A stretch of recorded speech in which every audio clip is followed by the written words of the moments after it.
Office at a time of great economic and international instability.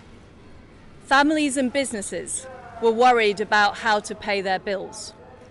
Putin's illegal war in Ukraine threatens the security of our whole continent, and our country has been held back for too long by low economic growth.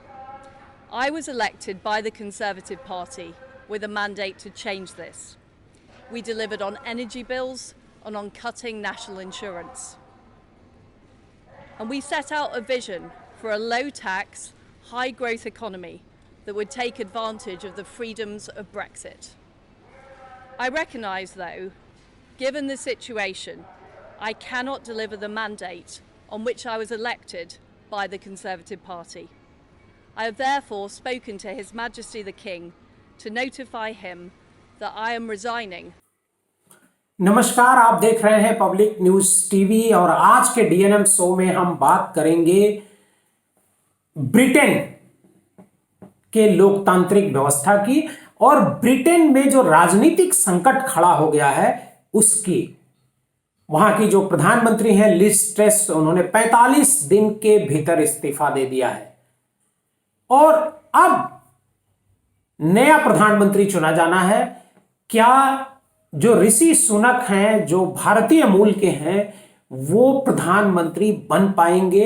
ये एक बड़ा सवाल है। ऋषि सुनक, इनके मंत्रिमंडल में जो Liz truss हैं, उनके मंत्रिमंडल में मिनिस्टर हैं, या फिर ब्रिटेन एक बार फिर आम चुनाव की तरफ बढ़ेगा? ये तीन मुद्दे तो हैं ही हैं, लेकिन जो सबसे बड़ा मुद्दा है जिस पर हम आज डिस्कस करेंगे वो ये है कि क्या ब्रिटेन का जो लोकतंत्र है उसकी जो कॉपी हम भारतीयों ने करी है, भारत का जो लोकतंत्र है, क्या उस जैसी नैतिकता भारत के नेताओं में पैदा हो पाएगी? ये एक बड़ा सवाल है। मैं सबसे पहले इसी मुद्दे पर चर्चा करूंगा, उसके बाद मैं आपको एक एक करके बताऊंगा कि आखिर क्या लिज ट्रस के इस्तीफा देने के बाद ऋषि सुनक प्रधानमंत्री बन पाएंगे और ऋषि सुनक कौन है। आपको बता दें कि लिज ट्रस ने 45 दिन के भीतर इस्तीफा दिया है। वो ब्रिटेन के राजनीतिक इतिहास में, संसदीय इतिहास में सबसे कम दिन तक के प्रधानमंत्री रहने का रिकॉर्ड उनके नाम हुआ है।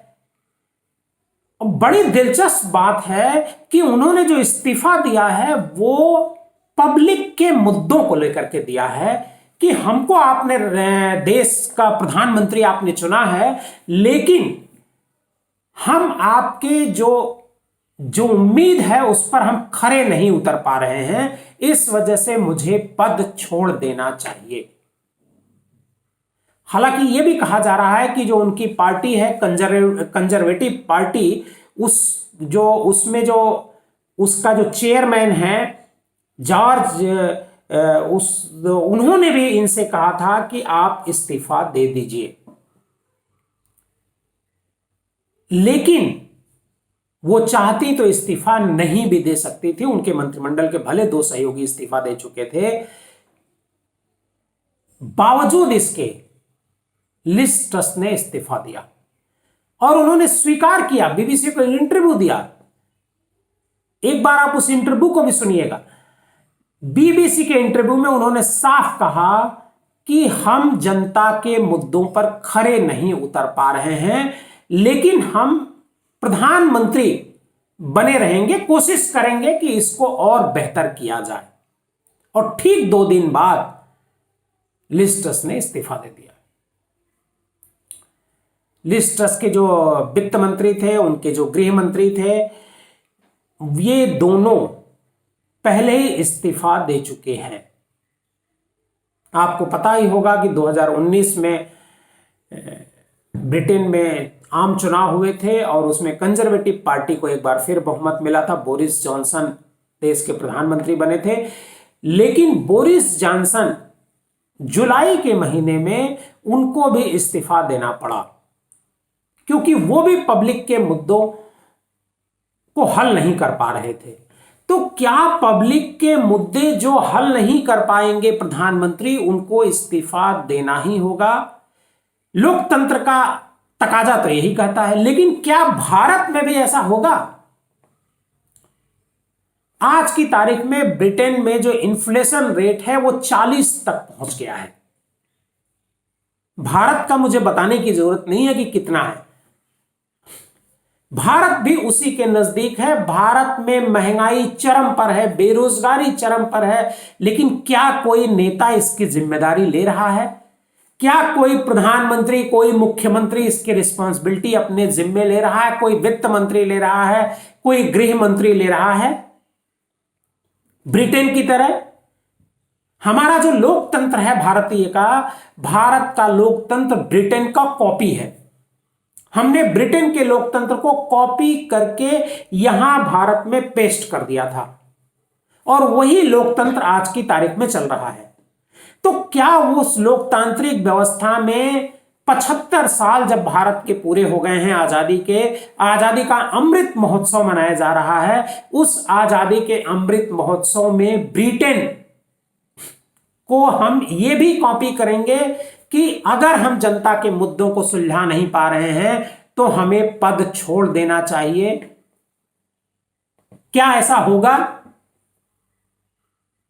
मुझे तो फिलहाल ये सब होता नजर नहीं आ रहा है। ब्रिटेन की जो प्रधानमंत्री रही हैं लिज ट्रस, उन्होंने कहा कि जो उनके कुछ फैसले, जो आर्थिक फैसले, चूंकि उनकी कोशिश थी कि बेरोजगारी को दूर किया जाए, महंगाई को दूर किया जाए, और इसी के क्रम में उन्होंने टैक्स में भारी कटौती कर दी। जो टैक्स में कटौती की गई उससे देश में और दिक्कतें पैदा हो गई।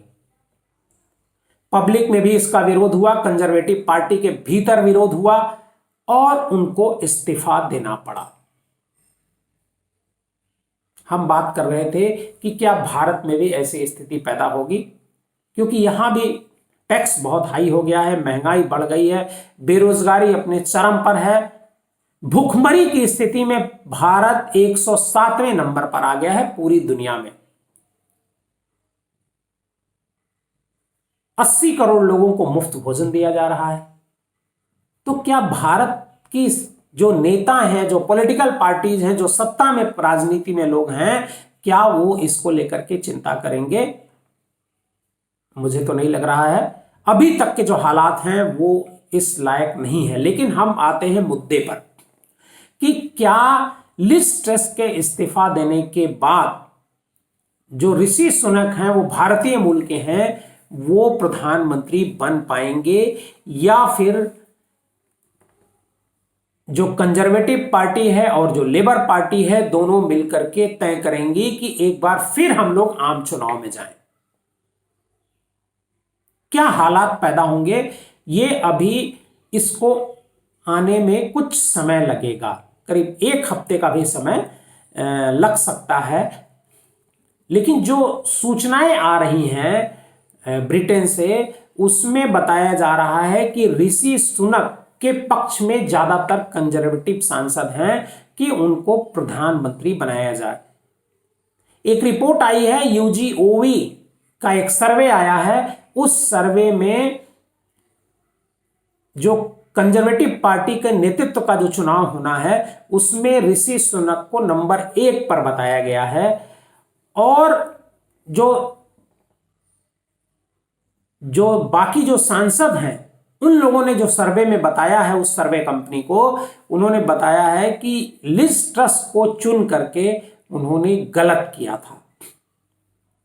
उस समय भी ऋषि सुनक ये चाहते थे कि मुझे प्रधानमंत्री बनाया जाए, और ऋषि सुनक का दावा सबसे मजबूत बताया जा रहा था।